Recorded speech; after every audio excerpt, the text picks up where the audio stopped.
டேய், எத்தனை போன் அடிக்கிற? வயலில் வர வேணாமா? என்ன அவசரம் அப்படி உனக்கு? ஏன்னா நம்ம சேவை கறி செஞ்சேன். சரி உனக்கு கொஞ்சம் ஒன்னா கொடுக்கலாமேன்னு கொண்டு வந்தேன். அதுக்கு இவ்வளவு பேச்சாடா? சேவக்கரியா? இல்லையே, இப்படி குடுக்குற ஆள் இல்லையே. தப்பா இருக்கே. வேற எதுமா? பாசம்னு எப்பவுமே கட்டுறதேன் பாசம் நினைக்கிறா நம்பா. இந்த மாதிரி கட்டுறதான்டா பாசம். என்னமோ சொல்ற. சரி அம்மா இந்தாடா சாப்பிடுறா, உனக்கு தாண்டா எல்லா கறியும். என்னடா கறி தூர்ல அடக்கு? என்ன சேவடா நண்பா? சரி சரி,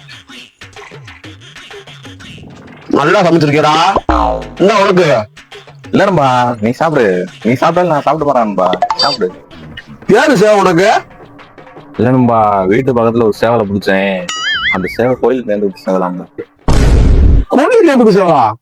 அதே என்ன சாப்பிட வச்ச? நண்பா உங்க அம்மா என்ன கோயில் சேவலை திண்டவே ரத்தம் வைக்கிறேன் சேவன் சொல்லி கத்திக்கிட்டாங்க. இது உன் சேவை தான்டா நண்பா. ஏன் சேவலா? அது கொல்ல காய்களுக்கு நேர்ந்து விட்ட சேவடா. ஐயோ.